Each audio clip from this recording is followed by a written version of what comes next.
Pendapat berbeda yang kedua dari Yang Mulia Hakim Konstitusi Prof. Saldi Isra. Dipersilakan. Terima kasih Yang Mulia Ketua Mahkamah Konstitusi. Menimbang bahwa terhadap putusan Mahkamah Konstitusi nomor 90 tahun 2023 yang menasbihkan makna baru atas pasal 169 huruf Q Undang-Undang 7 2017, saya Hakim Konstitusi Saldi Isra memiliki pendapat atau pandangan berbeda atau dissenting opinion, sehingga sebagaimana dalam putusan Mahkamah Konstitusi nomor 29 2003, 51 2023 dan putusan Mahkamah Konstitusi 55 2003 selanjutnya ditulis putusan Mahkamah Konstitusi 29 51 55 tahun 2023, saya menolak permohonan aku dan seharusnya Mahkamah pun menolak permohonan aku. Menimbang bahwa terhadap norma yang termaktub dalam pasal 169 huruf Q Undang-Undang 7 2017, amar putusan Mahkamah Konstitusi nomor 90 tahun 2023 aku menyatakan persyaratan menjadi calon presiden dan wakil presiden adalah Q berusia paling rendah 40 tahun, dimaknai menjadi persyaratan menjadi calon presiden dan wakil presiden adalah Q berusia paling rendah 40 tahun atau pernah atau sedang menduduki jabatan yang dipilih melalui pemilihan umum termasuk pemilihan kepala daerah. Berkenaan dengan pemaknaan baru tersebut, terlebih dahulu saya akan mengemukakan beberapa hal berikut. Bahwa berkaitan dengan pemaknaan baru terhadap norma pasal 169 huruf Q Undang-Undang 7 2017 tersebut, saya bingung dan benar-benar bingung untuk menentukan harus dari mana memulai pendapat berbeda ini.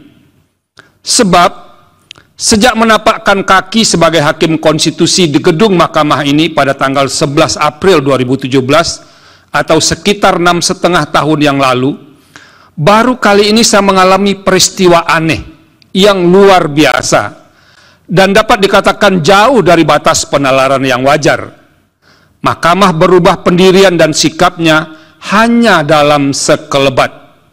Sebelumnya dalam putusan Mahkamah Konstitusi nomor 29 5155 tahun 2023, Mahkamah secara eksplisit, lugas dan tegas menyatakan bahwa ihwal usia dalam norma pasal 169 huruf Q Undang-Undang 7 2017 adalah wewenang pembentuk undang-undang untuk mengubahnya.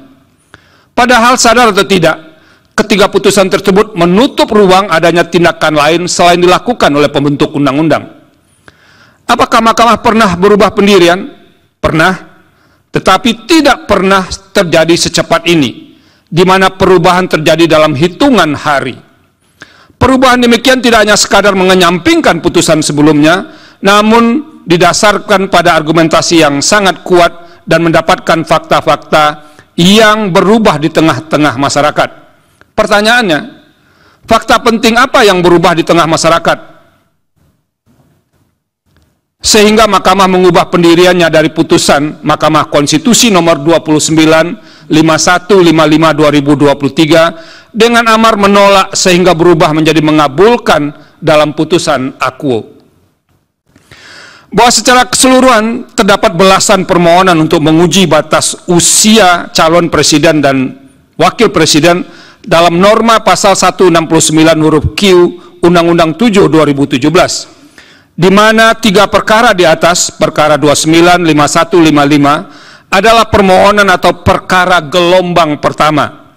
Dari belasan perkara tersebut, hanya perkara gelombang pertama ini yang diperiksa melalui sidang pleno untuk mendengarkan keterangan pihak-pihak sebagaimana dimaksud dalam pasal 54 Undang-Undang MK, yaitu Presiden dan DPR. Selain itu didengar pula keterangan pihak terkait, ahli pemohon dan juga ahli pihak terkait.